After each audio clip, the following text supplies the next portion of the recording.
All right, for the recording. Welcome back. We are ACI 6 course, class 7. It's September 26, 2024. Let's gather our minds here as we usually do. Please bring your attention to your breath until you hear from me again.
Now bring to mind that being before you is a manifestation of ultimate love, ultimate compassion, ultimate wisdom.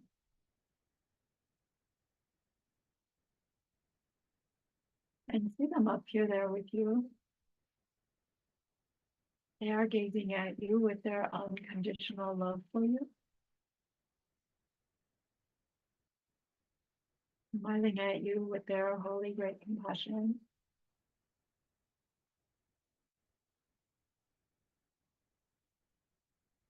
Their wisdom radiating from them,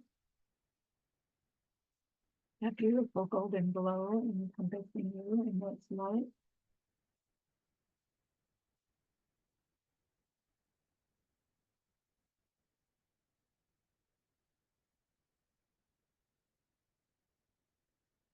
And then you hear them say,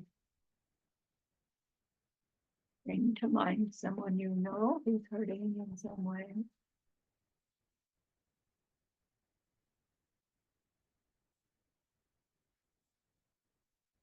Feel how much you would like to be able to help them.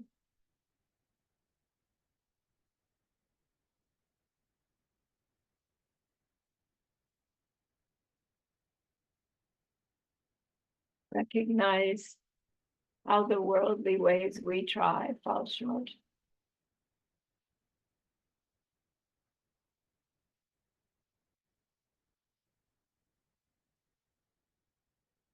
How wonderful it would be when we can also help them in some deep and ultimate way, a way through which they will go on to stop their distress forever.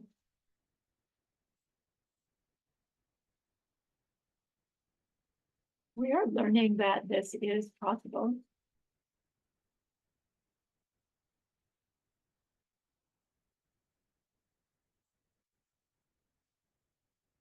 And so I invite you to grow that wish into a longing.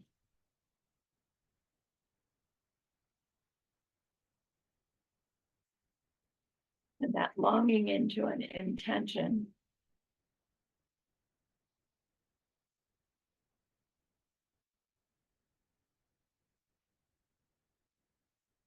That intention, turn your mind back to your precious holy being.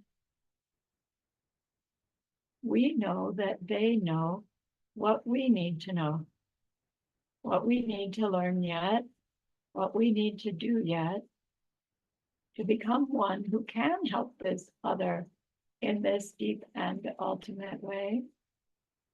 And so we ask them, please teach us that.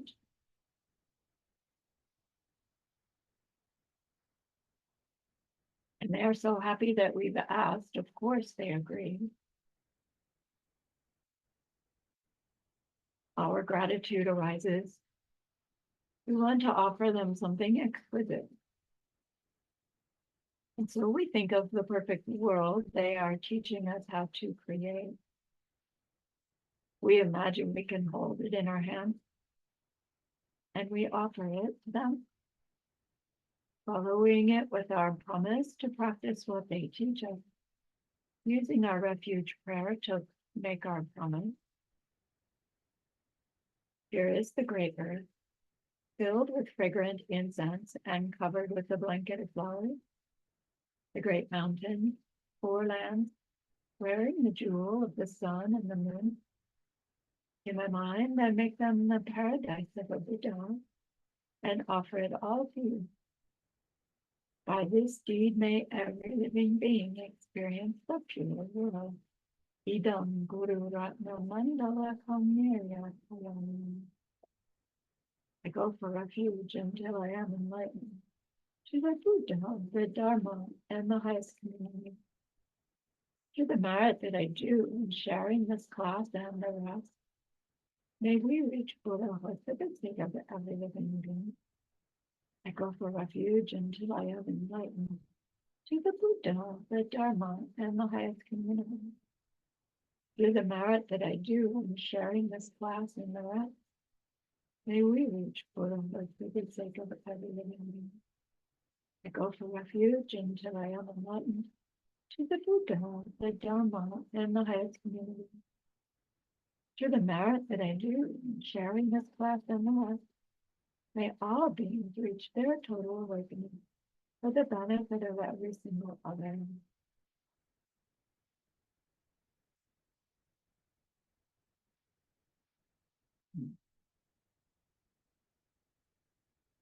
So I'm looking to create my 2025 schedule.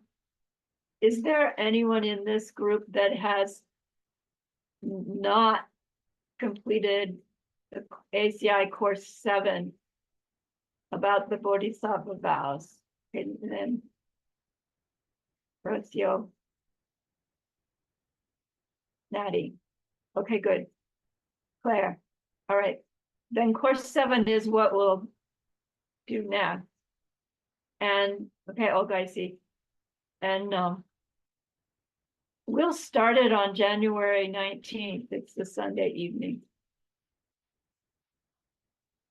So once we finish this course, which I'm not exactly sure when we're going to finish it, because finishing it includes doing the review and getting the oral transmission of the sutra.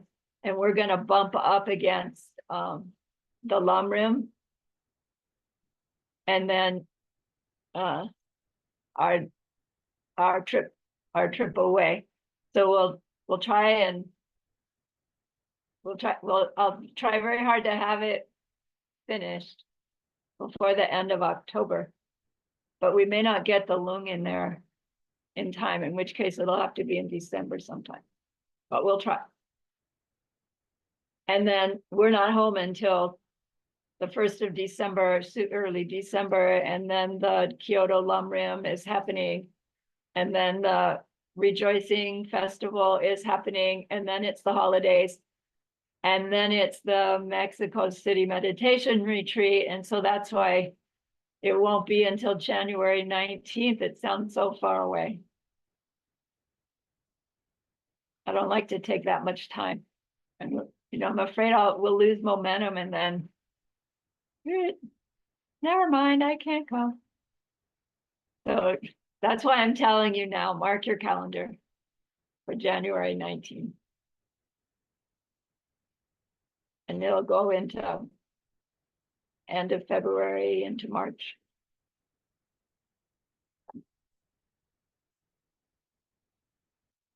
All right.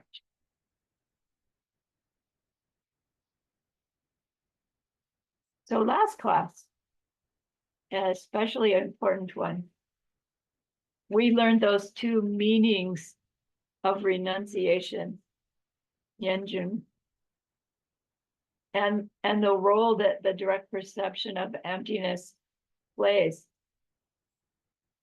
in those two meanings of renunciation. So at the beginning, renunciation means to definitely come out of the worldly life, meaning learning to understand where things come from better and better, so that we stop doing the same old things to get what we want and avoid what we don't want when those things don't work. Then that renunciation of coming out of some suffering, coming out of samsara, is the more ultimate renunciation. And we learned that to be able to reach that state of renunciation, come out of suffering life completely, we need to pass through that gateway of the direct experience of ultimate reality.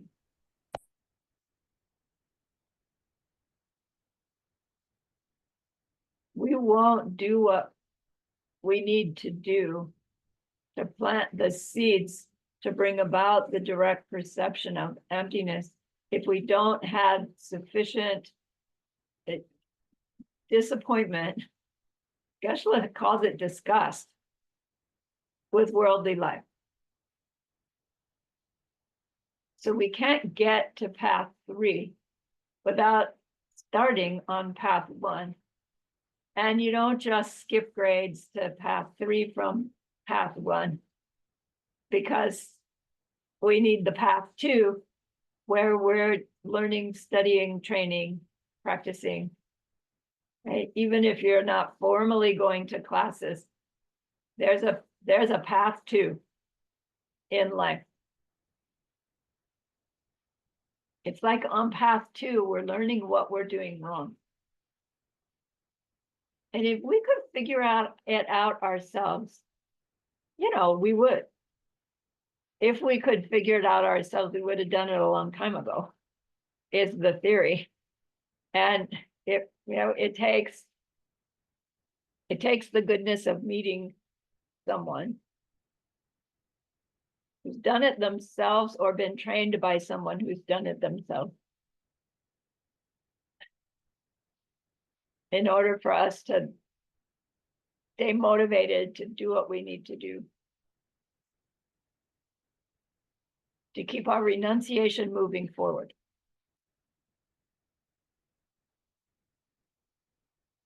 So your quiz asked, name and describe the principle most important for reaching the intellectual understanding of emptiness on Jorlam, on the path of preparation. And it's this topic called quality and characteristics, meaning generalizations and things that are specific specific instances of those generalizations. And there are 4 kinds of those things that are general, of which there are many other things that are characteristic of it. And those 4 different ways of considering this relationship between things that are general and things that are characteristic of those generals, those 4 different kinds explain 4 ways of perceiving, how we perceive mental images and mistake them for self-existently existing things. And so it was that sort of cryptic, this is such an important topic to study, and we talked about it in 10 minutes, and the practice of it was explained car. a car, the car, that car, my car, your car, stupid car, good car, right? You get it? No, yes. It's one of those that, like, we could say it again and again and again with different words. And until we really sit with it, it doesn't really make sense. And even when we start to sit with it, it's like, I don't know if I'm doing this right. There isn't a right and there isn't a wrong. There's a, how do you identify how you know what something is? Yeah, we take it so for granted. Mother taught me a rose looks like this. So now I see roses, I know a rose. Even though I see a rose that doesn't look anything like the one she taught me was a rose, I still know it's a rose. How's that possible? Chichara. Your quiz said give 2 examples each of the 4 objects of J-Top. Yes, Jay, I'm not going to do that one because it would take up class time. And then your 4th question, what are those 2 mental functions that are stopped forever by the direct perception of emptiness? 2 out of 84,000 mental afflictions. Anybody remember? Give me one. Doubt. What is it? Doubt, that you don't doubt anymore Doubt what? about how reality is in reality. Yeah, technically, the doubt that gets lost is doubt that the Buddhist path can lead to the end of suffering. Okay. It's a pretty specific doubt. It's not just general purpose doubt. It's like, are you sure the Buddhist path can take you all the way? You know, we'll reach times in our practice before direct perception where it's like, no, this is too much. That can't possibly work, right? Our own seeds.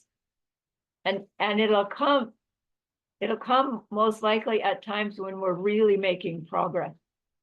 It's like stirring the pot kind of thing. We're on a roll. And then, I don't know, we get sick or something. And it's like, how can I be being so good, goes so good and still have this bad thing happen? And our mind goes, must not really be true. Yeah, I mean, not to the extent that you go, I give up, I hope, but,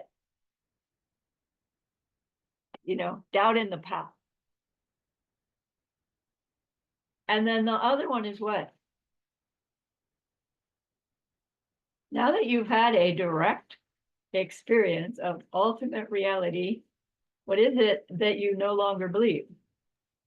I think self-existence is not true. That you no longer believe that things are self-existent outside. Right. And you've lost the innate belief, right? No, the intellectual belief. And that's kind of a long story, but we make this distinction between the intellectual belief and the innate belief. The innate doesn't go away until we reach 8th Bodhisattva belief. We'll talk about it.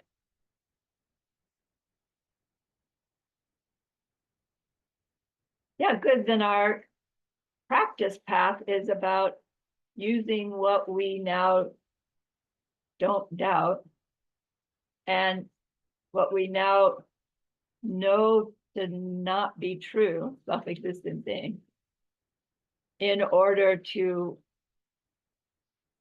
burn off our reactions to things that cause mental afflictions in us, so that we stop reacting badly to those things that seem to cause mental afflictions in us until we wear them out completely.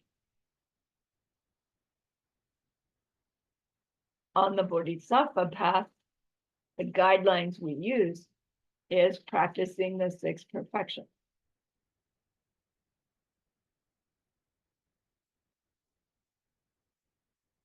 So last class we learned that this topic, chichara, when we receive it directly, it'll put us into the direct perception of emptiness and ness. The thing about general types of things and the specifics that are characteristic of those general types of things. And we learned that in those four different kinds of general types of things,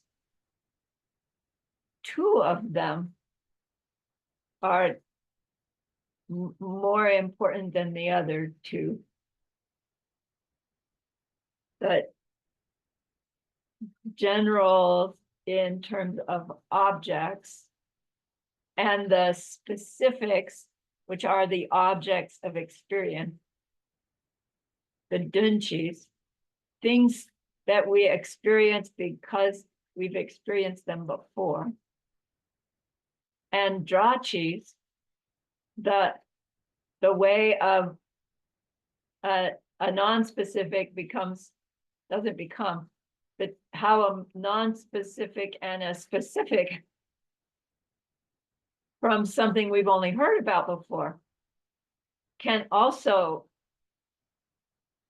bubble up and become a mental image of something that we mistake for a self-existent thing.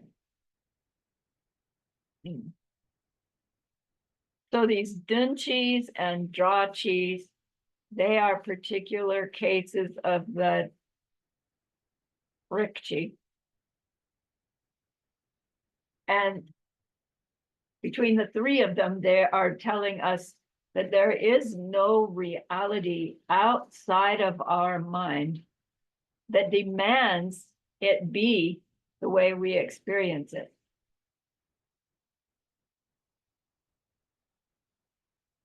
That apparent reality outside of our mind has to be the idealization that our mind has made.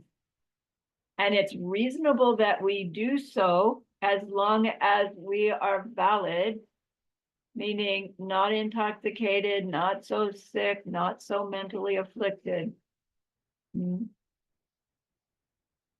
But those objects of experience are not coming from the object's own side. And this Chicharak investigation leading to its direct perception, which is the pot on stove thing, is the precursor to the experience of ultimate reality, which is, oh, nothing exists in any other way than that. So Gashwa said again, think about motor vehicle and Toyota, cars and Chevrolet. Right? That it doesn't work actually. But Chevrolets are also things other than cars, but you get it. Motor vehicle, Ford.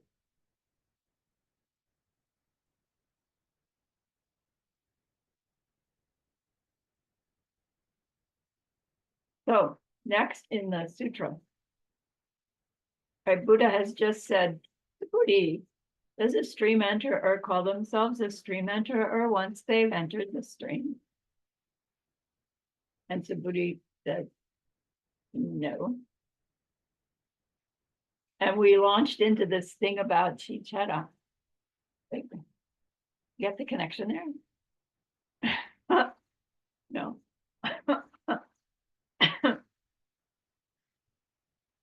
So Buddha moves on. He says to Buddhi, what do you think?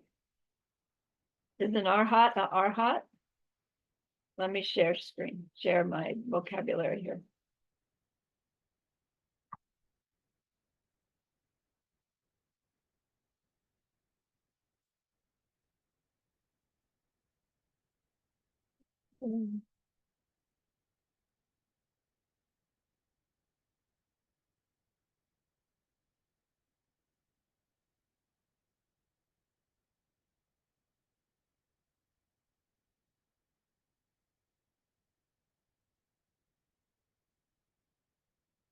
Arhat is the Sanskrit term. Sometimes we see it spelled with an N, arhat. And I don't know why or when that shows up, but it's the same word, same meaning. In Tibetan, it's Drachomba. And sometimes you see it spelled Chumba. But even if it looks like Chumba, it's apparently said Jomba. Drachomba. The word means foe destroyer. Foe means enemy, enemy destroyer.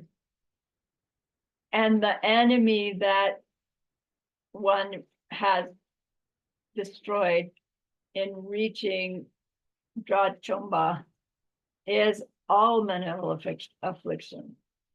The other 83,998 have been overcome. And that's what it is to reach this thing, being Drachomba, being Arhat.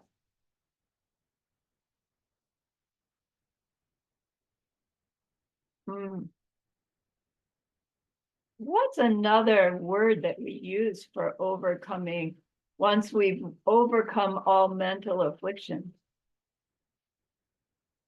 What state is that? Nirvana. Nirvana, reaching nirvana. In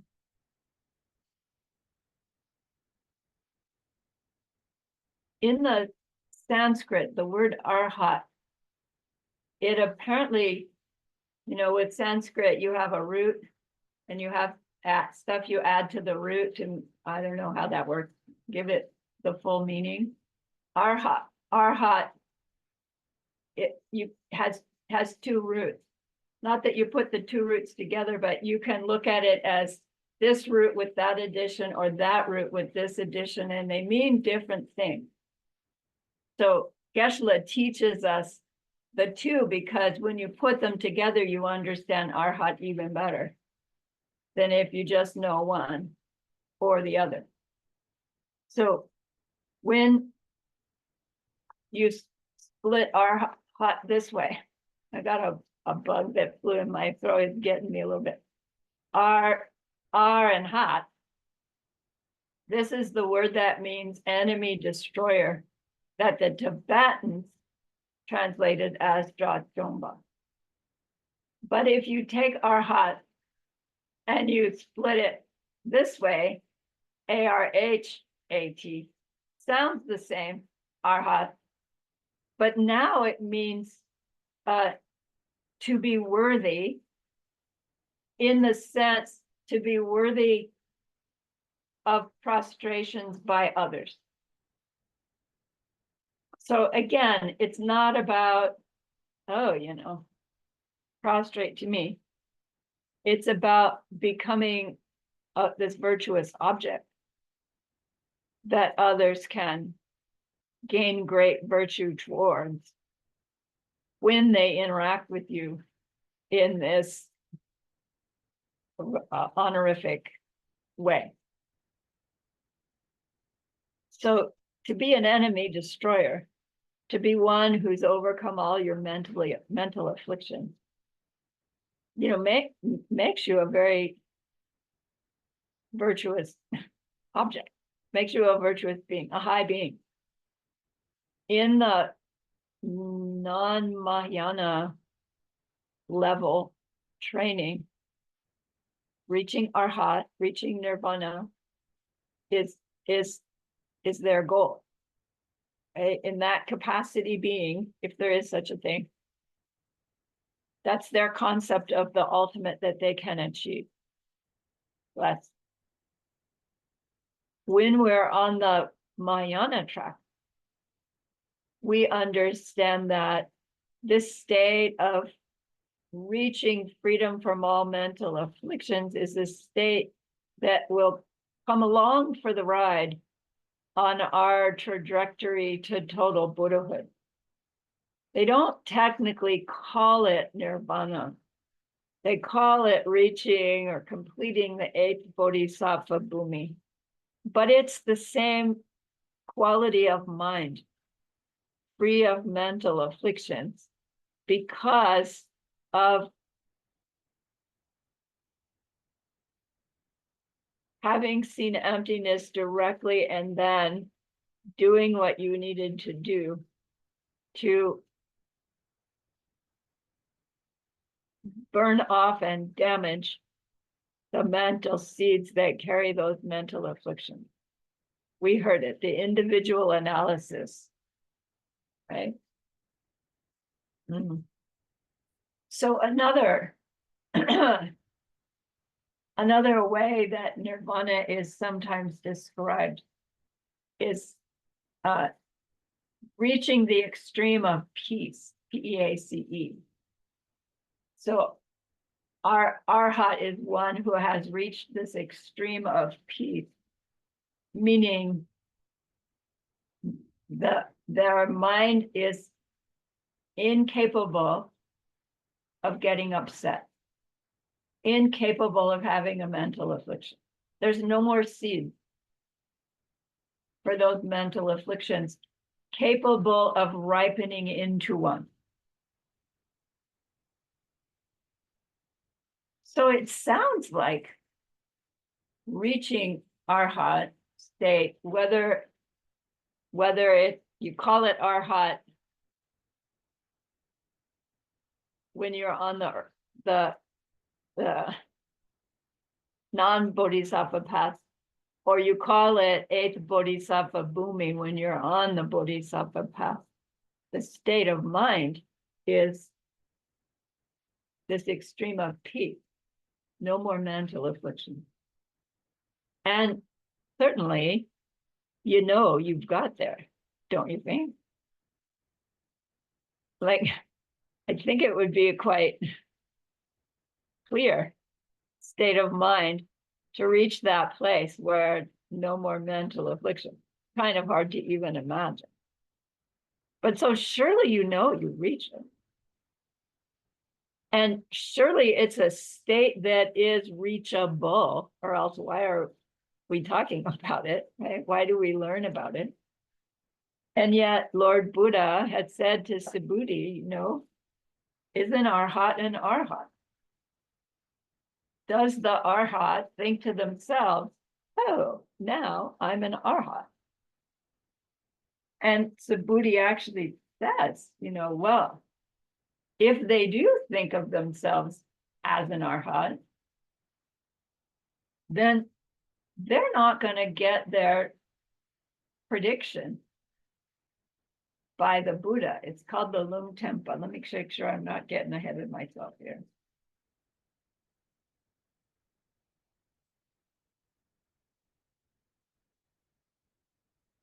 Yeah, I am a little bit. So how is it that seeing emptiness directly for the first time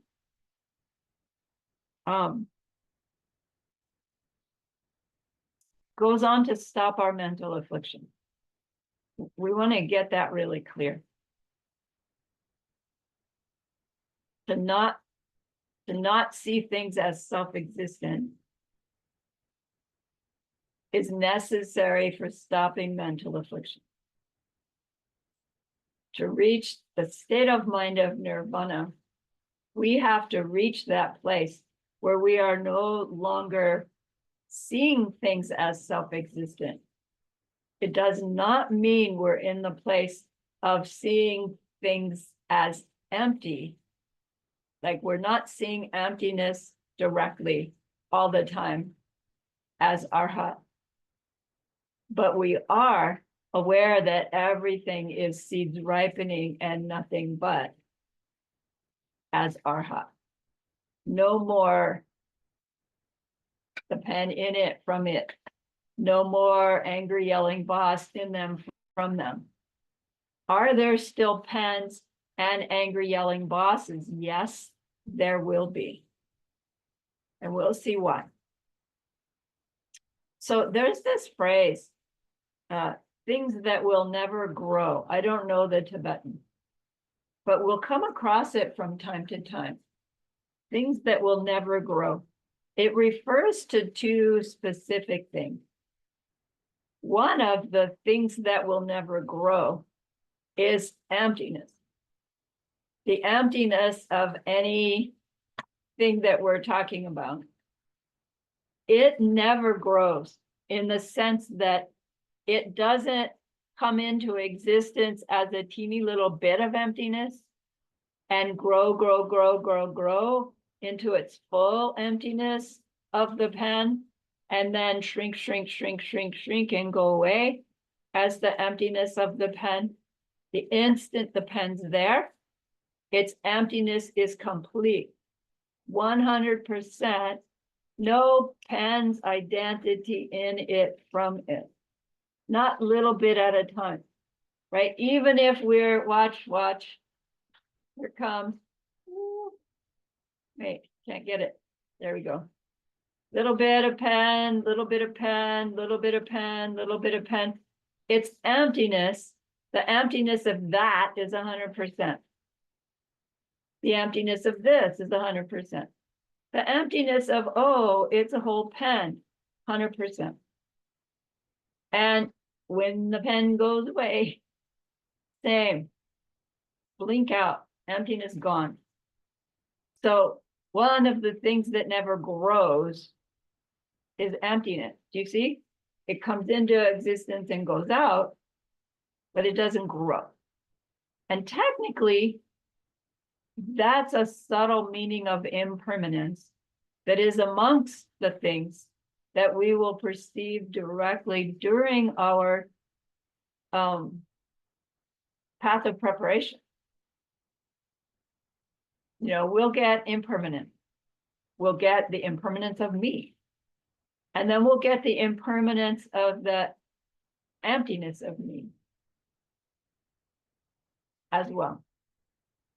So then another thing that is referred to when we say things that will never grow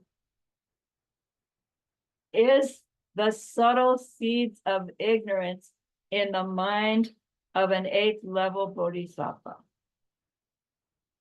The subtle seeds of ignorance in the mind of an 8th level bodhisattva. Now, what that means is that we can reach this state where our seeds for having seen things as self-existent,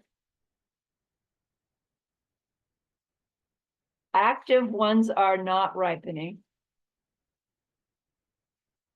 And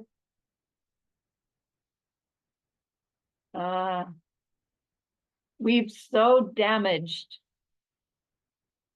those that haven't ripened yet by way of all the goodness that we've done on our previous 7 bodhisattva level efforts, that although there are still seeds present that are stained with ignorance, they're so damaged by not seeing things as self-existent anymore that they cannot ever ripen. Do they just disappear? No. They actually are those remnants that are still in the mind that prevent us from experiencing our mind as omniscient.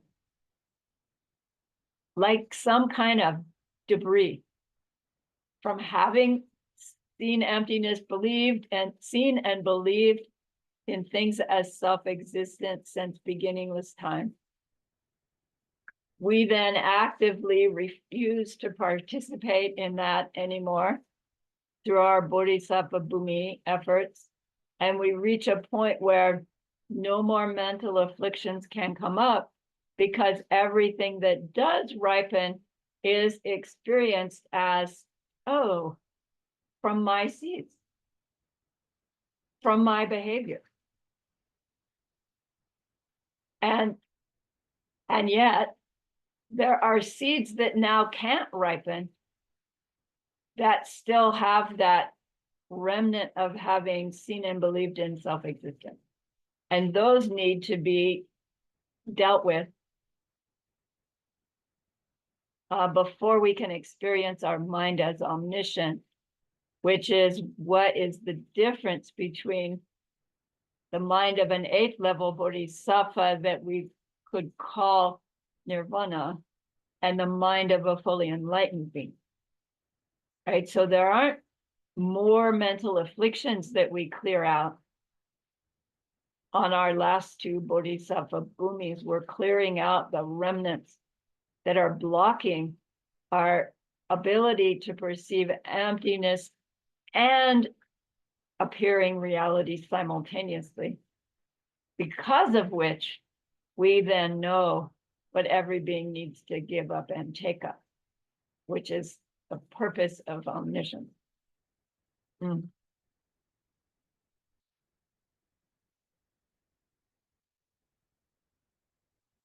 So Subhuti responds to Lord Buddha's question about arhat. It's if an arhat thinks to themselves, wow, now I'm an arhat, then they won't ever receive their prediction. So in the Tibetan, receiving the prediction is called lung tempa. Lung, I think we're all familiar with the word lung. In Sanskrit, it's prana. In Chinese, it's chi, but it's a different chi than the chi and chi chera, because that's Tibetan, right? So don't mix those two up. I just probably caused the mix up by mentioning it. Energy, right? We're talking energy. So lung here has the word. The word does mean this, the energy of the breath, the energy of the body, the energy of life. It's what allows our thoughts, our mind to move, right? Otherwise, our mind couldn't move. The word lung also means the word, W-O-R-D. And here it means in particular, the word as in the oral transmission that is given. So we receive a lung when we receive an empowerment. We receive a lung when the Lama reads the sutra to a student, and we receive it and become empowered to be able to share that lung with someone else as a result. And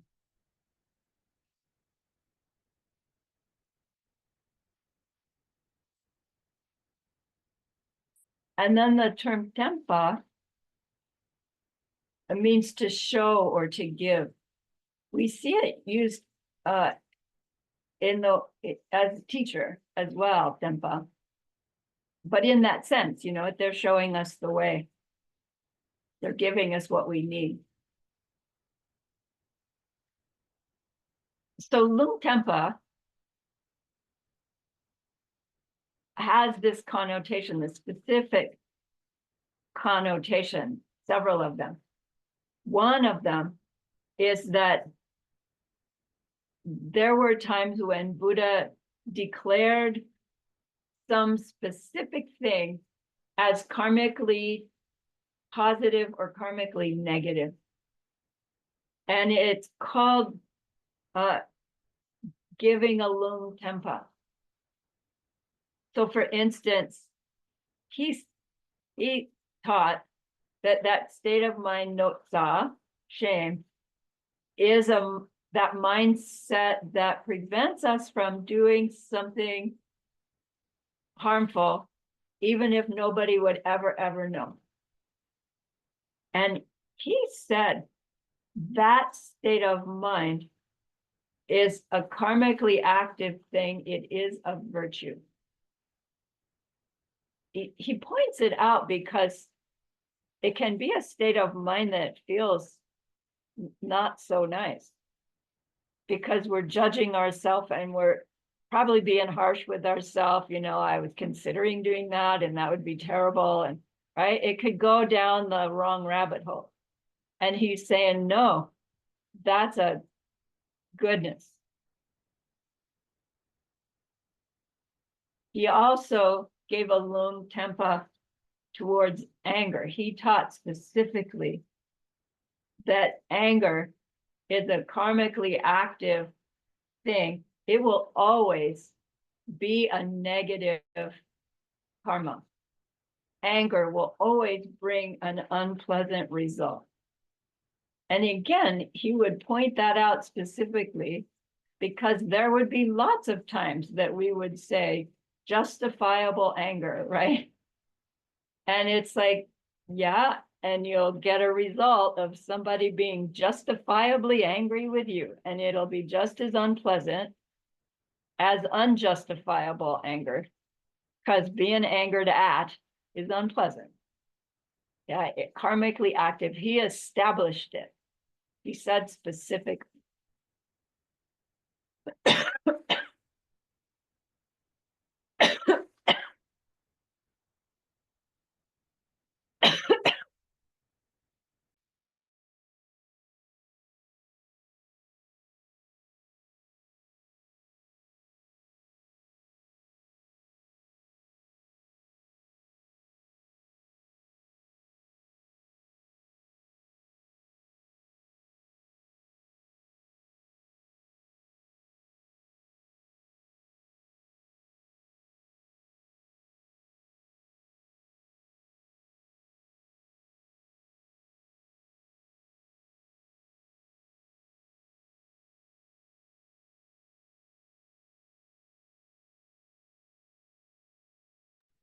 There is nothing in my fisherman's friend that can doing anything, which is why I'm taking a fisherman's friend to help my cough.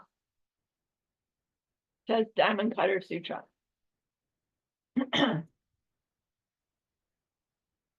There is such a thing as a lung mahatempa. I didn't write it. Tracy, what happens when I say lung mahatempa? It's like not. Not exactly. We've heard Lord Buddha, there were 14 questions in Lord Buddha's career that he refused to answer. And it's called the Lung Ma Tempa. He refused to answer. Geshe said the circumstances were non-Buddhists asking him questions like, does samsara have an end? Whether the mind has an end. These are questions we study, we debate, we come to conclusions. But when someone not studying, not on the path, asks those questions, Buddha knew that no matter what answer he gave, they were going to hear the answer in a self-existent way and misunderstand. So he didn't answer. He refused to answer. You know, hopefully he said, anyway, I answer this question, you're going to misunderstand. So let's talk about something else. But it's called Lung Ma Tempa. Buddha refused to answer.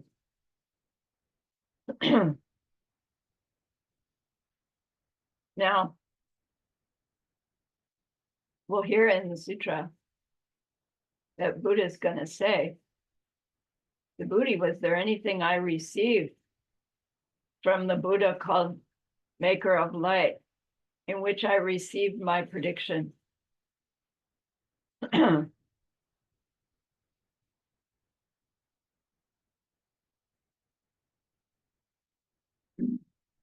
So there's a meaning of Lung Tempa,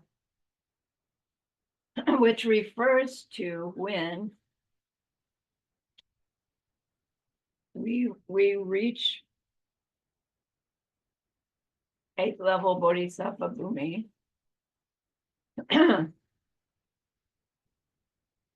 And Buddha will come and they will say to you, oh, Natty, you'll become Buddha on December 27th, 3035. And your name will be da da da.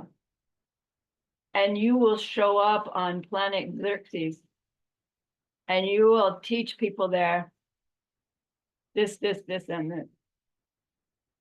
You've received your Lung Tempa, your prediction.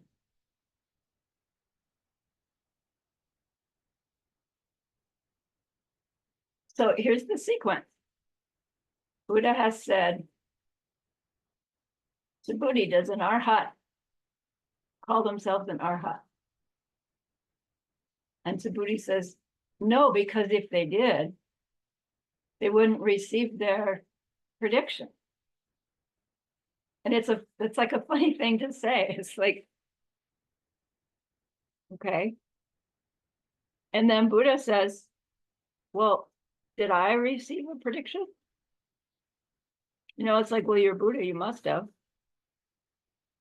And he'll tell us, I received a prediction from Dipamkara. But the way it's worded, it's like, did he receive it or didn't he receive it?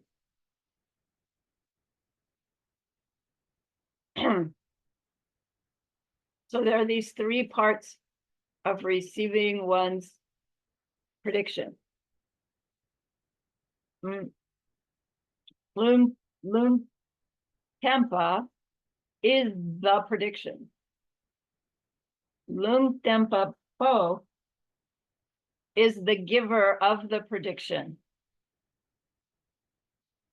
Buddha Dipamkara in the case of the one who would become Shakyamuni Buddha. And Lung Tempa, I'm sorry, I left a full word out here. Jawa. Lung Tempa Jawa, which is the receiver of the prediction. So that makes sense. We've got the three spheres, don't we? The one who's making the prediction being made, and the one receiving the prediction. Three spheres happening.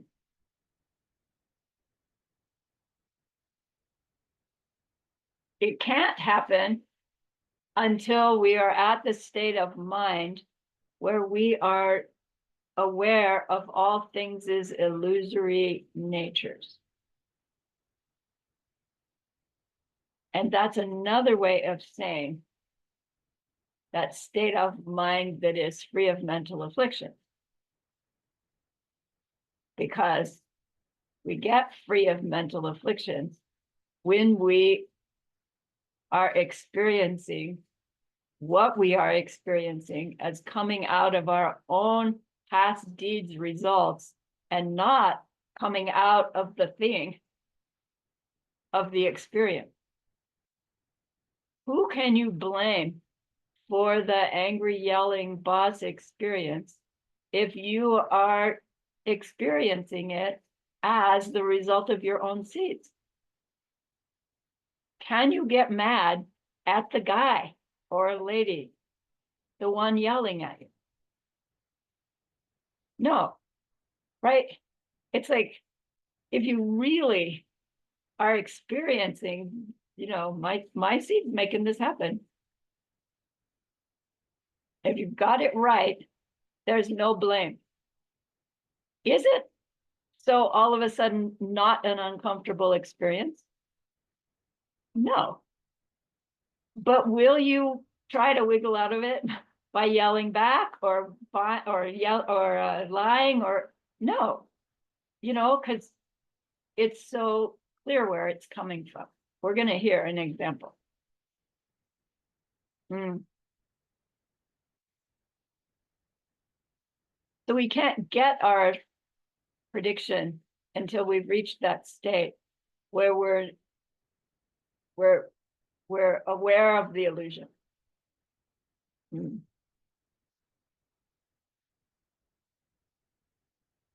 Not even seeing things as self-existent anymore. I don't think you would even call it aware of the illusion, because now there's no illusion, right? Coming out of your seeds, you know it. Mm.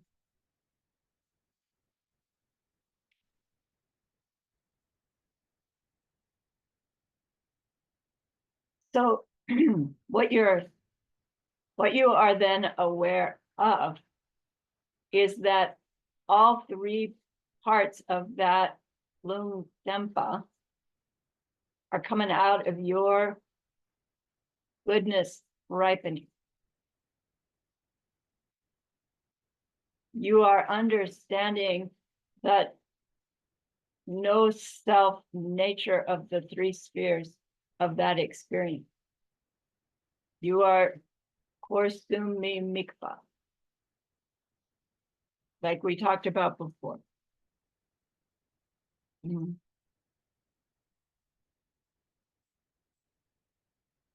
If an arhat like thinks to themselves, says out loud, I am an arhat, it means they're still grasping to some self-existence of their I, some self-existence of being arhat. But it's like, what, are they never going to use the I word again? I've tried it. It seems impossible. You know, how would you say? How would you admit? Like, apparently you just don't. You don't need to. Hmm. And if you do, it sends the message, I guess, to the Buddha who was going to give you your Lung Tempa. It's like, never mind, not ready yet.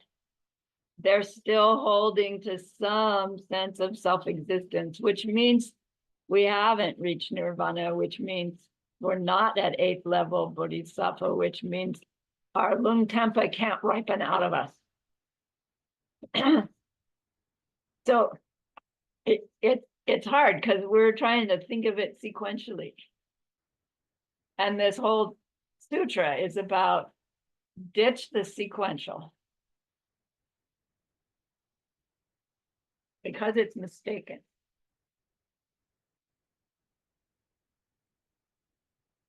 So Geshe-la asks, doesn't Buddha think of himself as Buddha?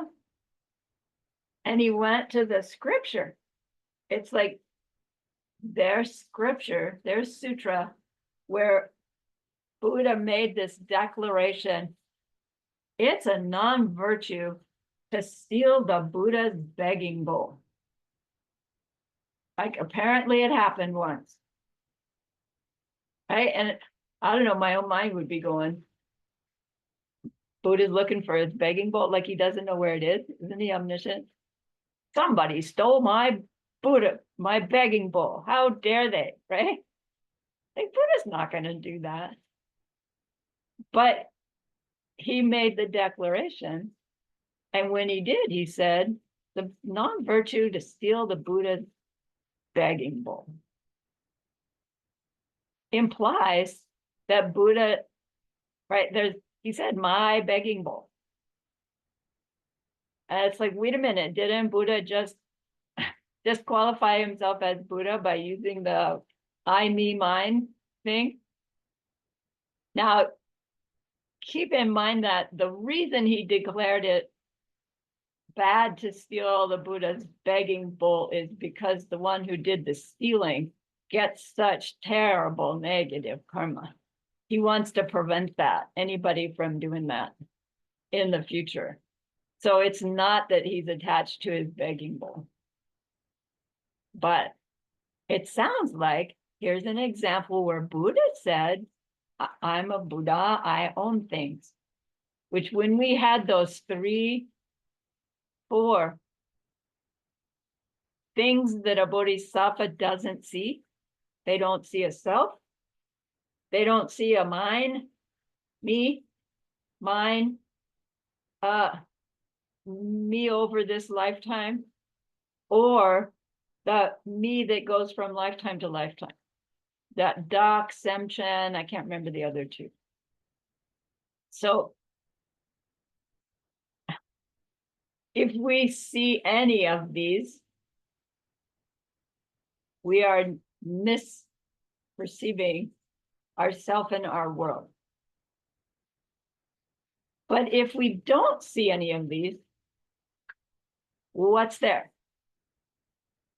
So it's not that we don't see them at all.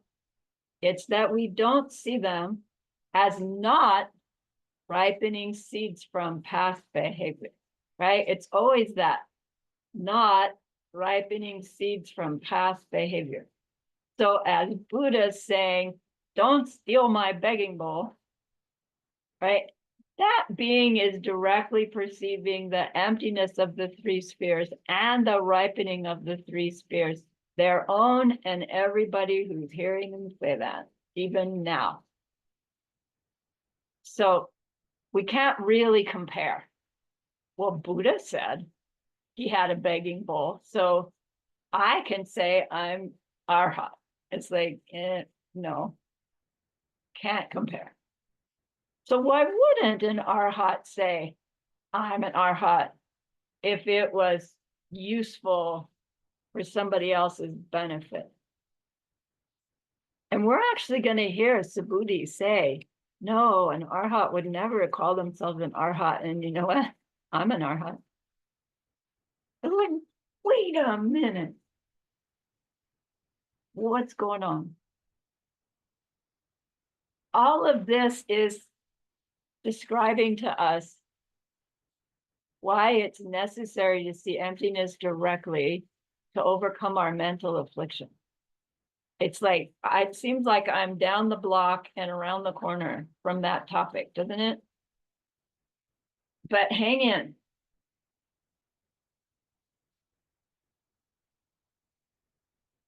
So the punchline is, of course, an arhat knows they're arhat. But by way of being an arhat, they know their arhatness is seed ripening, seed ripening, seed ripening, seed ripening. Not, oh, I'm an arhat, self-existent. So I don't know if you say to yourself, I'm a practicing Buddhist. And we really tried to pin down what I meant by that. I would have to admit there's a me, and there's this identity that I believe that I have, and I believe it's in me. And if I don't stop to think about it, I just let myself believe that and be proud about it, you know. But when I walk out amongst my community, you know, I'm leading my exercise class, I'm a practicing Buddhist, but nobody in that class sees me that way.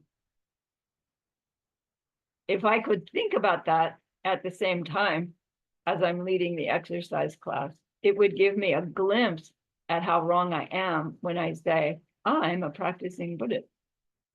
Because if I was, in the way my mind's hearing me say it, everybody there would know. And they don't. Or maybe they do and they're not letting on. I hadn't thought of that. But, right, we have these beliefs and we don't call them into question. But that's what being a practicing Buddhist in this tradition is. It's to call everything into question. And it's hard to do when you're in the middle of life, right? So we do it on our meditation cushion for a few minutes each day to plant the seeds for it to grow. You know the punchline there. How am I doing? Oh, I'm past break time. Let's take a break.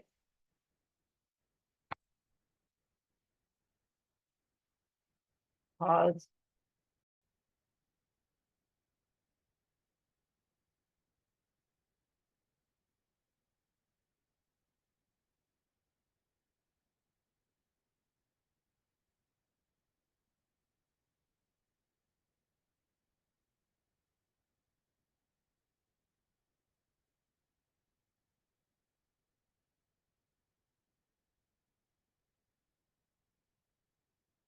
So an arhat is the state in which everything that we are perceiving, even perceiving the thoughts in our mind, are known as projections forced by karma. Hooray. Geshe-la said they know that there is nothing independent of their dunchis. So Lord Buddha says, Subhuti, when I got my prediction, does the Buddha who made the prediction think, I am the Buddha making the prediction? Like, meaning, does the Buddha who's making the prediction exist? Yes, they exist. But wait a minute. Which one are we talking about? So you've got the practitioner, right? You've got the one who's to become Shakyamuni Buddha. And you've got Buddha Dipamkara, which presumably is the Buddha that this being has been praying to, going to refuge to. That came out right. And this person reaches Arhat level, 8th level Bodhisattva, and Dipamkara shows up, puts his foot on his head, and oh, you know, you'll become Shakyamuni Buddha in what, you know, whatever year that was. And you'll appear on planet Earth and you will teach karma and emptiness, right? You will teach merit and wisdom. And you'll teach the secret way as well, right? Not all Buddhas do that. So the Buddha making the prediction, which one is there? The one who shows up to make the prediction, or the one the practitioner sees from whom they're getting the prediction? Which one's the real one? Right? Is there a real one there? No. There's the one that the giver of the prediction, mind seeds ripening, me giving prediction to this one. And there's the one receiving the prediction, mind seeds ripening, that one giving me the prediction. Neither one are mistaking that aspect of the 3 spheres as being in it from it. So you really can say there is no Dipamkara there, because there's only the one Dipamkara is perceiving themselves to be, and the one that the receiver of the prediction is perceiving them to be, and right? There's no one other than. So then you look at it from the receiver side. The receiver is at the level that they are aware of their own being coming out of mental seeds, which means they're aware that the receiving of the prediction is coming out of their mental seeds, and the prediction that they receive are coming out of their mental seeds. But they're not thinking, oh, I just made this all up. I didn't need that other one. Right? I could have given my own prediction because it's all coming out of my seeds. Because they're still very aware that they're not in control of those seeds, but they're very aware of the seeds ripening the three spheres of the experience. And so is the Buddha who's giving the prediction.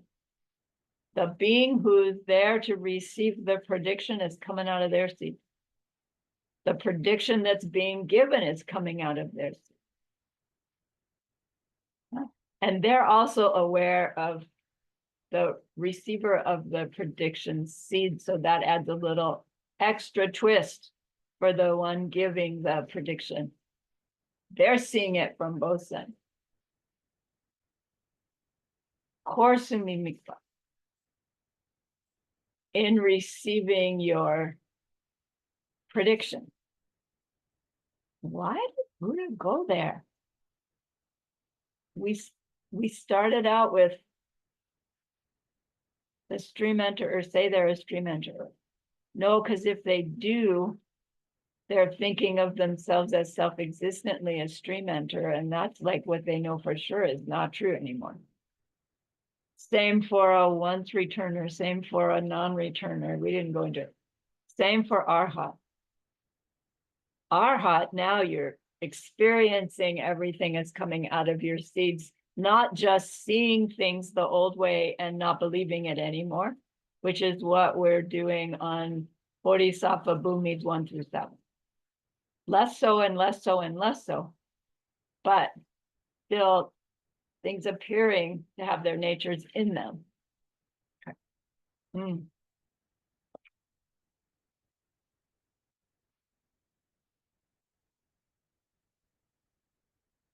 How is that pertinent to us?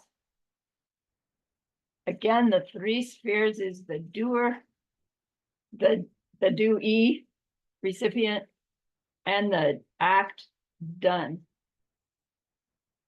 And to be thinking of the emptiness of those three compels us to think of the seeds ripening nature of those three.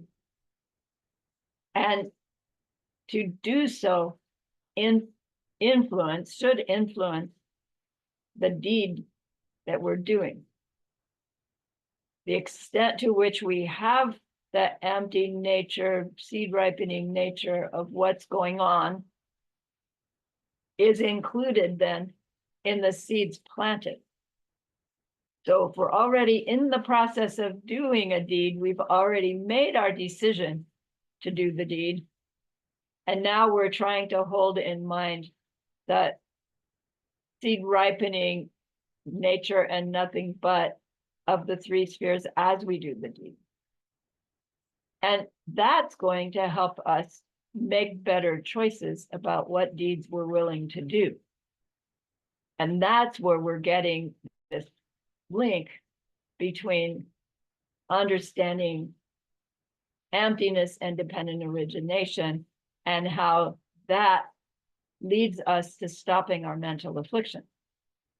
Because when we connect that dot, we see that the way I perpetuate my mental afflictions is by acting towards another in a way that is, number one, still misunderstanding them, and number two, willing to act in a way that would upset their mind. And so we perpetuate our broken cycle.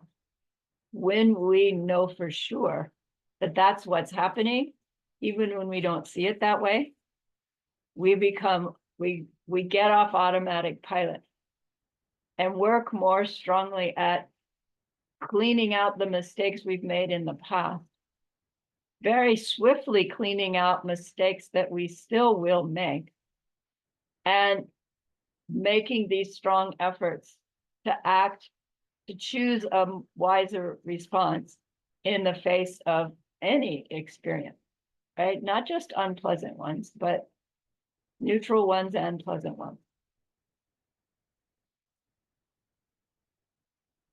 So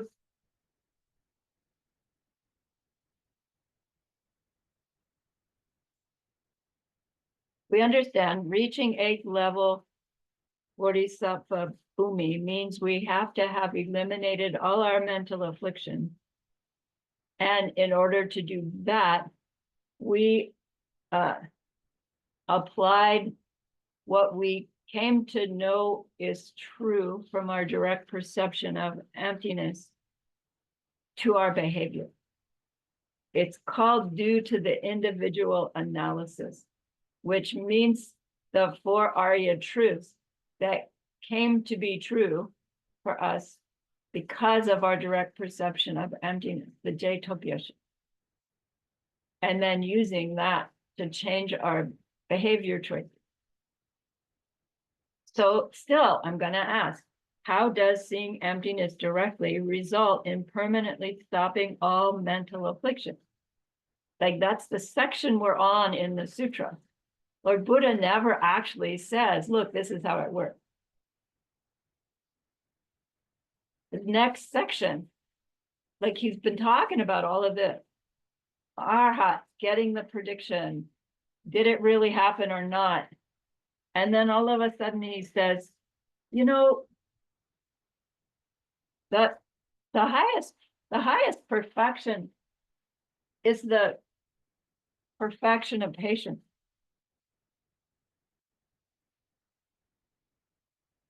He just like changes the subject. I'm going to read it to you.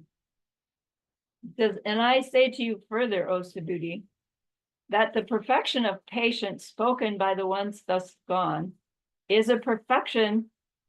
Sorry, got to start back. O Subhuti, the one thus gone now speaks to you, the highest perfections.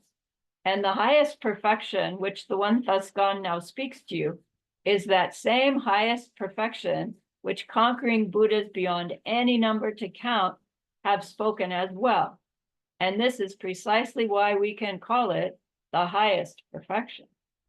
And I say to you further, O Subhuti, that the perfection of patience spoken by the ones thus gone is a perfection that does not even exist. Don't you love it? Why is it so? Okay, listen. Here's his answer for why it doesn't exist. Because, O Subhuti, there was a time when the king of Kalinka was cutting off the larger limbs and smaller appendages of my body. And at that moment, there came into my mind no conception of a self, nor of a sentient being, nor of a living being, nor of a person. I had no conception at all. But neither did I have no conception. Why is it so? Suppose, O Subhuti, that at the moment any conception of a self had come into my mind, then the thought to harm someone would have come into my mind as well. The conception of some sentient being, and the conception of some living being, and the conception of some person would have come into my mind. And because of that, the thought to harm someone would have come into my mind as well.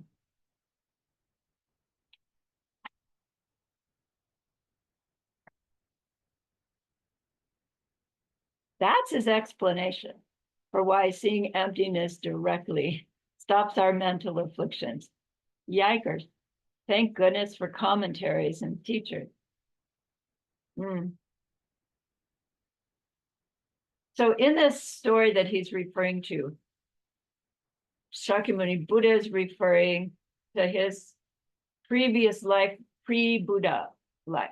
So he's not Buddha yet, but he's this deep practicing yogi, and he's sitting in the forest meditating, and the queen of the king of the area is out for a walk, and she comes across him, and she approaches him and asks him questions. So they're having this conversation, and along comes the king and his hunting buddies and sees the two of them in the forest, and he gets the wrong idea and he gets jealous and upset and instructs his guys to tie the guy up and, cut him up piece by piece, like off with his head, but they do it little bit by little bit.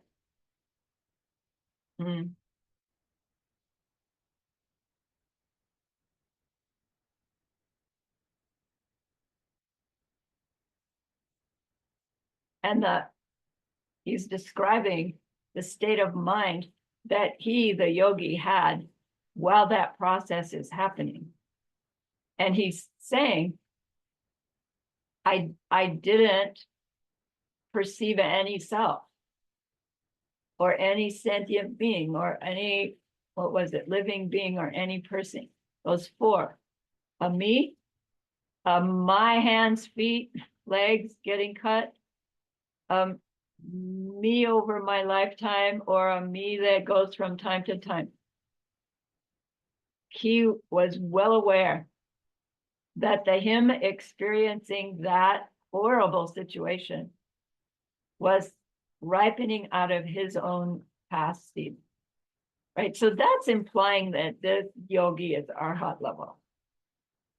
And he's saying that at that time, that yogi was aware that if he had grasped to himself as a me independent of the my seeds ripening, me getting cut up right now, he would also see the king as a me independent of his seeds ripening, and then he would get mad at the king. And probably he had the power, right, to explode the king's head or something. But, right, he's not going to respond that way when he doesn't have the blame factor. He wasn't blaming the king at all. Hard to imagine, isn't it? Not blaming the guys cutting him up. If he had anything to blame, he says, then it would have arisen in his mind the wish to harm that being. Because when somebody's harming us, we believe that the way you stop it is by harming them worse, right? Worse or first, to get them to stop doing what they're doing. So he's describing the state of mind of like knowing it's my seeds ripening prevents the blame factor. And when you don't blame, you don't get the mental affliction that is the next domino. And when you don't have the domino of the mental affliction, you don't have the behavior that comes from that domino. Would he have liked it to stop? No doubt. Did he feel pain? Yes, it hurts to get your fingers and toes cut off. Did he suffer? That's hard, right? Did he blame the king? No. Did he take it then, on some level, willingly? Yeah, it's like, get these seeds out of me. If there was an easier way, I would have done it, I guess.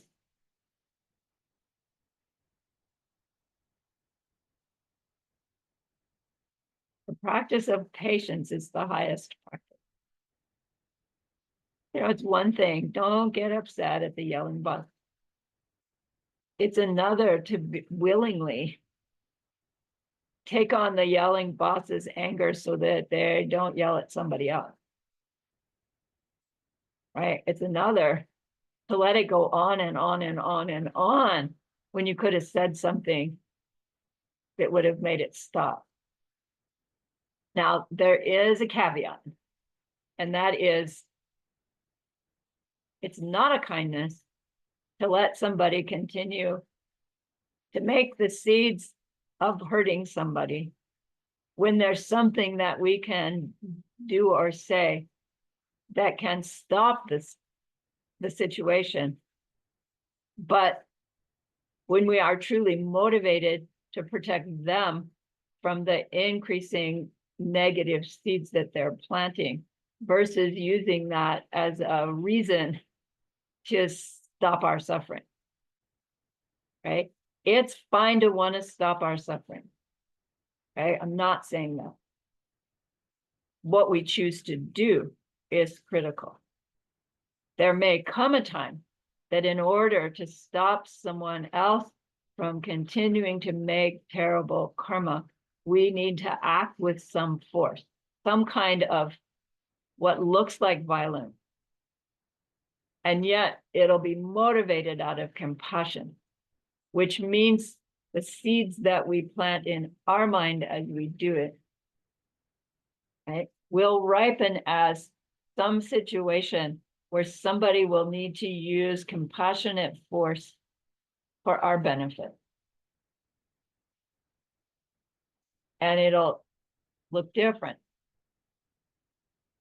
than that situation you're in right now. It's a very slippery teaching to give. Take on your pain willingly. There are lots of pains we're gonna have. We try so hard to avoid them.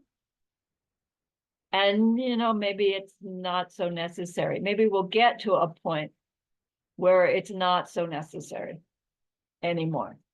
Until you get to that point, don't tell yourself, oh, teacher said, let the crap happen.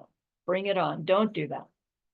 Because we won't be able to respond in a healthy, wise way. And we'll take ourselves in the wrong direction.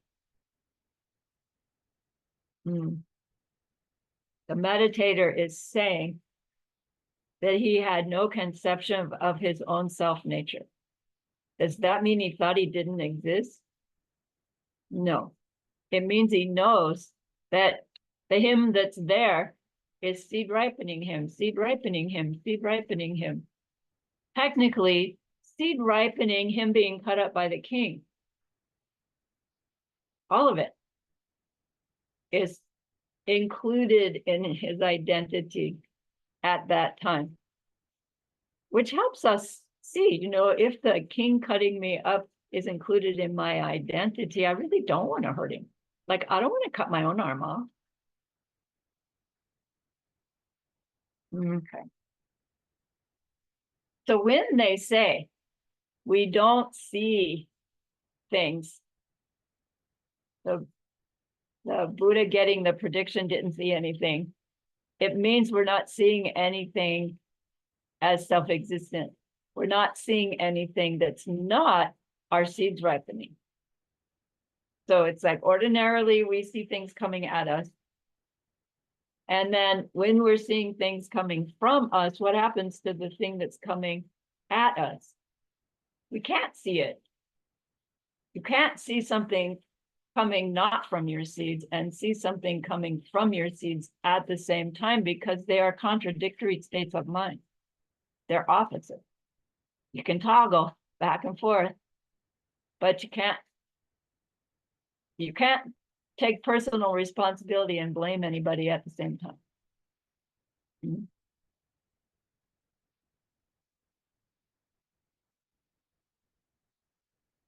In Kamala Shila commentary, Diamond Cutter Sutra, we heard the rest of that story. That the yogi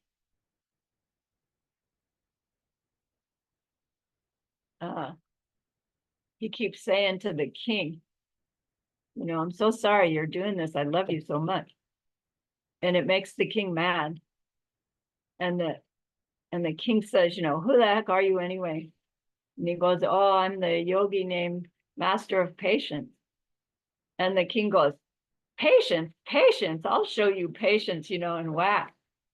Cuts him again. And the guy goes, oh, king, I just love you so much. Right? And it's like the king can't get it. Like, how could you love me? I'm like beating the out of you. And he, because the yogi sees that he had some really awful seeds down in there that he didn't know were there. Like he hasn't been angry with anybody in 17 million lifetimes. And now he's having this experience of somebody mad enough to cut him up. And it's just like, oh, thank you for ripening those seeds. I love you so much. Like someday I'm going to help you become a total Buddha. And the king just goes, I never. And finally the yogi goes, no, the king says something like, prove it to me.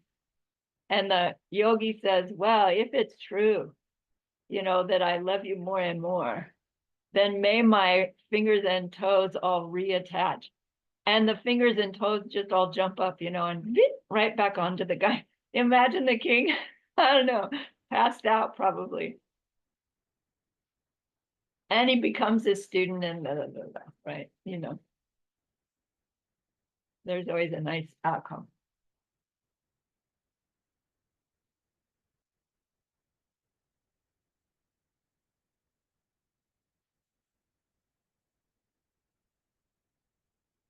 So do you see the connection between having seen emptiness directly and used it to work on not reacting the way our ignorant perception makes us want to react, so that we stop planting those negative seeds because we're not planting any more ignorance, because we don't believe in the self-existent thing anymore. And that goes on until we're at the point that we're not even seeing things as self-existent anymore. And when we're not even seeing things as anything but our seeds ripening, we can't blame anybody for anything anymore. Not just can't, we won't. Because we're experiencing like directly that they're my dunchis and not anybody else's. Unique to me, created by me. And so how I respond creates my future for everybody involved. Without direct experience of emptiness, we will always have doubt. How bad a situation would it have to be before we couldn't hold, this from me, love the person instead of ... We all have a line. Probably also have a line even after we've seen emptiness directly, until we're up there at Bodhisattva and probably 7 until 8. So that's the essence of our path of habituation, is use that experience of direct perception of seeds, direct perception of nothing but seeds, emptiness directly. Coming out of that, the 4 Arya truths, now we know it's true. Lost all doubt, lost all intellectual belief in things having their own nature, applying that to our behavior until we overcome the innate belief in things as self-existent, which means we're no longer even seeing them that way. 8th Bodhisattva Bhumi will ripen our prediction. We move on to that path of clearing out those obstacles to omniscience, and not too long later, you're ready to start your career.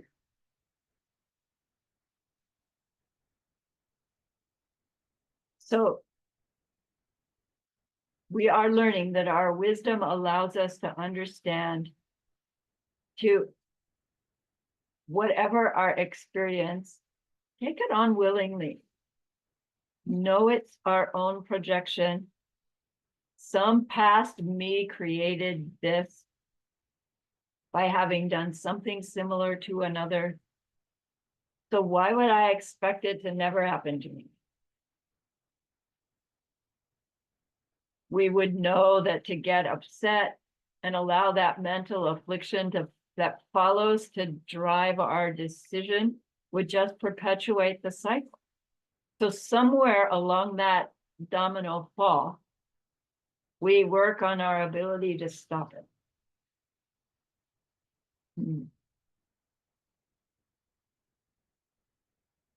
Our struggle is to stop the mental affliction will arise. We'll want to avoid or want more of, and then our reaction comes. So we're first learning to respond differently to the mental affliction. That loosens the grip of the mental affliction itself. We go on to be able to work with, oh, I'm in the angry boss position. I know I'm going to feel disrespected and hurt. I'm waiting for those sensations. They're coming, but I know those sensations also don't have to be feeling disrespected and hurt. Let's reinterpret them and do something different. Work our way back to angry yelling boss, not even interpreted that way. Like red face, loud decibels, singing opera. Could be. Okay. That old way of thinking, they are doing that to me, is an error. We're learning it intellectually and trying to apply our behavior according to it intellectually. And that's a great goodness to just try, even to try and fail. It's worth the effort. It will move us along to the goodness ripening of seeing the seeds ripen. Hot on the heels of that, ultimate reality. Hot on the heels of that, the four Arya truths directly. And then our path of habituation on the conveyor belt, but still with work to do. So again, think about the difference between being in an unpleasant situation, feeling the upset, and refusing to act in the usual way. That's one level. And imagine being in a similar unpleasant situation and just not having that unpleasant reaction happening. We can't make it happen by imagining it. We can't make it happen by stuffing the feeling of hurt or anger. That will make us sick. It comes about by repeatedly imposing our understanding that I can only be experiencing this as a result of something that I created in the past. By intellectually imposing that on the ugly feeling, on the ugly situation, to do our best to not behave in an ugly way, or at least less ugly than our instinct, which is mistaken, is pushing us to do.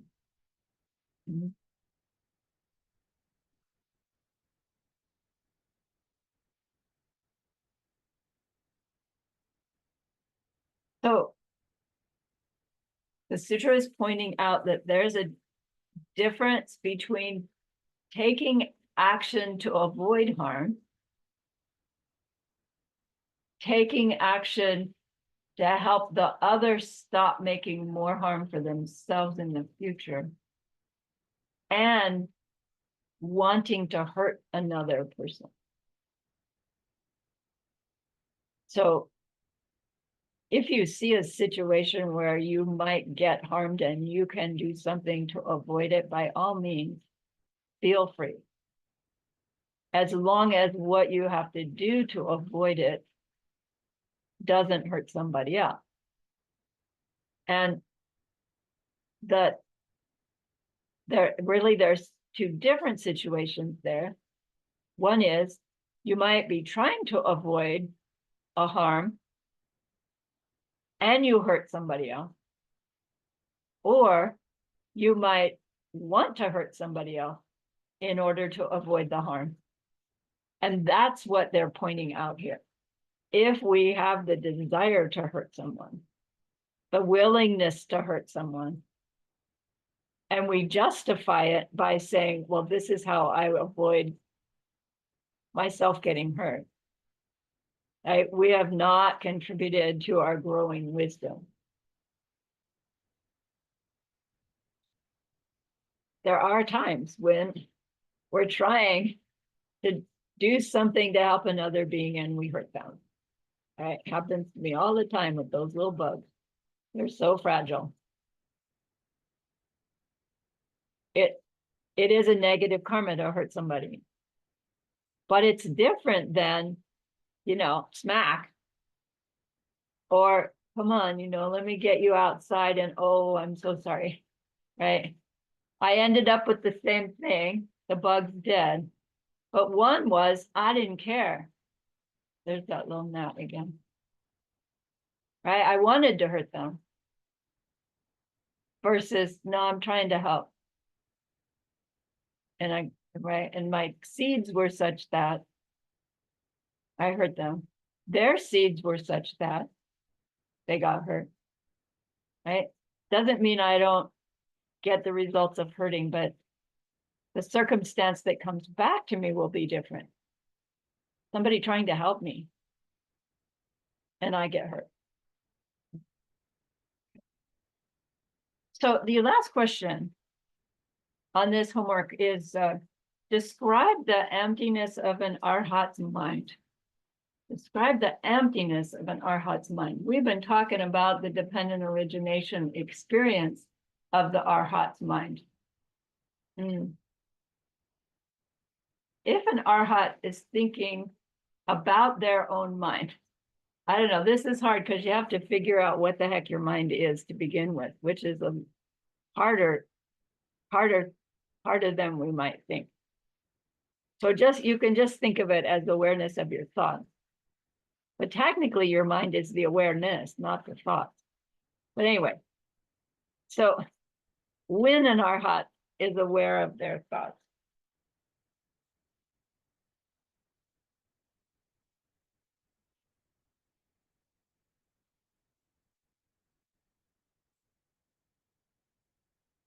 they are aware of the thoughts as being seeds ripening. That's not so hard, right? Of course, a thought is an experience. It has to be a ripening result of some previous thought somehow. But now there's the awareness of the thought, which you can't have without the thought. And that means the awareness of the thought is ripening with the thought. And that awareness of the thought isn't a thing that exists independent of the ripening seed awareness of that thought. So we just said that an arhat's mind is incapable of having a mentally afflicted thought. But as I hear myself say that, it's like, okay, an arhat has a mind, and there's nothing in that mind that could ever upset it. But are you hearing how the very words imply that there's a mind independent within which seeds are ripening? And that's a misperception. So arhat is aware that their own mind has no nature of its own. That their own mind is ripening seeds. Okay, it's part of the ripening. No, you can't even say that way. Its existence is dependent origination. Ripenings, ripenings, ripening. And that's how it can be an arhat mind free of mental affliction. Right? It's a ripening experience. So even to say free of mental afflictions, it sounds like oh, no more mental afflictions to ripen. But they're ripening a state of mind free of mental affliction. That's an arising, right? Not just the absence of mental affliction, but the active ripening mind free of mental affliction. And an arhat is, I want to say, is aware of their mind in that way. They experience their mind in that way, meaning they're experiencing themselves in that way too, because there's the me that has the mind, and we think there's a it separate from the mind that we have. Okay. They are ripening a mind incapable of a mental affliction. Why? How? Because of their very conscientiously planted virtue seeds from before. They ripen a mind free of mental affliction. Do you get the difference? It's a positive thing. Absence of mental afflictions and a ripening mind free of mental affliction. All right. So your 8 bodhisattva bhumi mind will be quite aware of projecting its lack of jealousy, lack of anger, lack of discontent, lack of ignorance, and all very consciously constructed and consciously perpetuated. Sweet.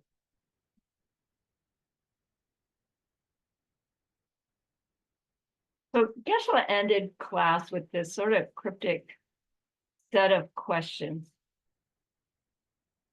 And I have to adjust them for the time frame. And I still don't quite understand it myself.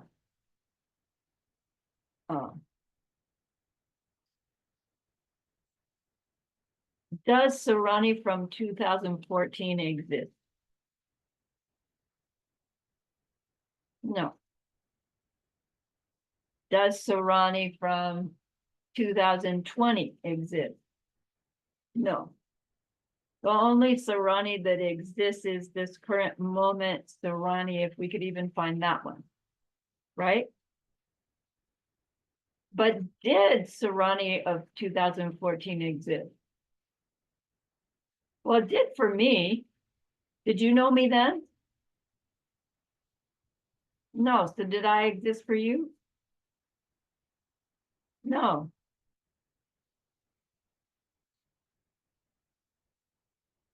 Am I here now? Yes. How do you know how do you identify me? Ah, the name on the Zoom. But wait, Sumati could be sitting here and the name on the Zoom. That wouldn't work. How do you know it's even a person here?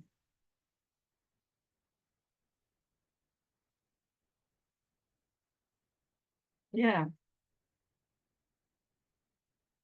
What parts are you getting? Yeah. Right. Along the timeline of whenever you first met me, I don't even know for all of you, until now, was there a me that existed? You kind of have to say there must have been,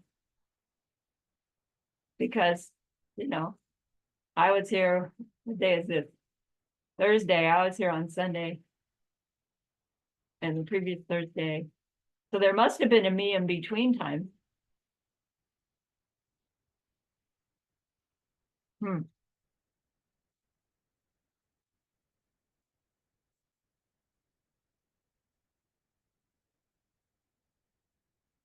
Does Sarani reaching Buddhahood exist now? I'll tell you, no, that's a future thing.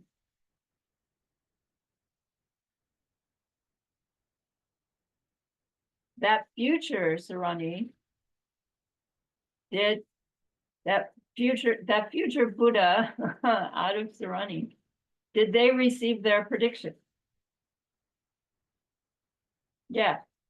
Did they exist at the moment they received their prediction?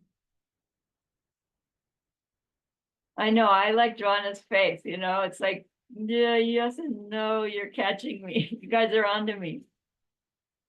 Which one existed and which one didn't?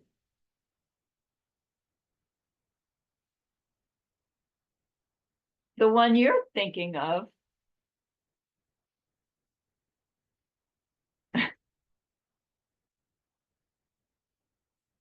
That was there, would be there, must have been there, versus the one who experienced it themselves. But by then they know that what they're experiencing is their ripening seeds, and so they're not identifying with themselves. But does that mean they're not there? No, of course they're there. As what? As a ripening mental seed, right? As dunchi happening. Dunchi happening. Getting my prediction happening. Right? Me teaching class happening. Like our language would be so peculiar if we were speaking accurately to reality. We wouldn't say, I will go to the store, because until we're doing it, it's not absolutely sure that it's gonna happen, right? There's nothing about it that could happen. And you know, we'd say going to the store happening, but even that would be a little bit wrong until we got to the store. Like going happening, arriving happening, in store happening, shopping happening, and it would be shifting, right? Choosing peanut butter happening, putting in cart happening. You can't even say it in the 65 per instant that it's the happening, it's happening. But if we had it right, our identity would be with the happening, not the me doing this, them doing that to me. You see, we would be, our identity would include it all. And we can't get it until we're at arhat and above. But we can pretend, right? The bottom line of that would be, though, somehow the bottom line of that is gonna be love. And like, how do we get there? Choosing peanut butter happening. How does that push? How does that inspire love? Compassion. What's the connection between love and compassion? We're going to go there, actually, not in so many words.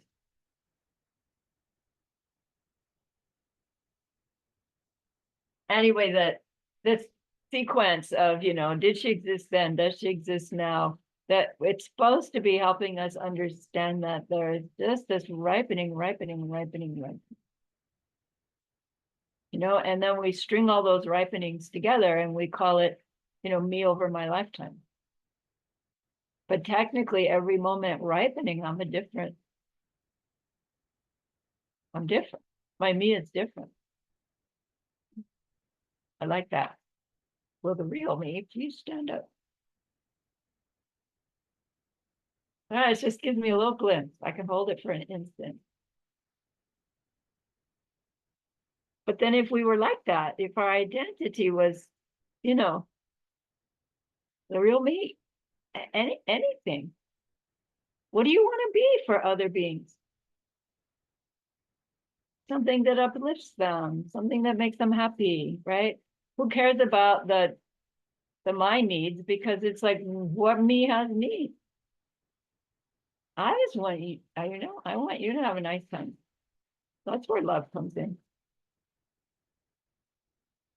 Why would we come out of the direct perception of emptiness if we didn't have to? Except just say, oh my gosh, this is true for everybody. I want everybody to know it. That's love. Right? To want somebody to have something good. What we mean. Okay, enough. Remember that person we wanted to be able to help.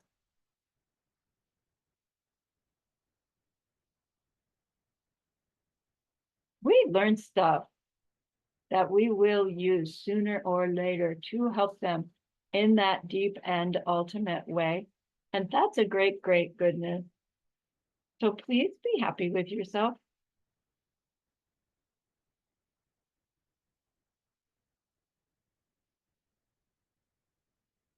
And think of this goodness like a beautiful glowing gemstone that you can hold in your hands.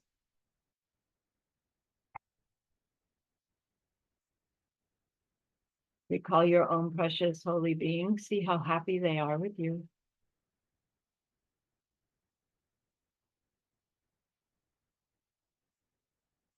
This whole class, your seeds of goodness. Feel your gratitude to them, your reliance upon them. Ask them to please stay close, to continue to guide you, help you, inspire you, and then offer them this gemstone of goodness. See them accept it and bless it. And they carry it with them right back into your heart. See them there, feel them there. Their love, their compassion, their wisdom. It feels so good, we want to keep it forever.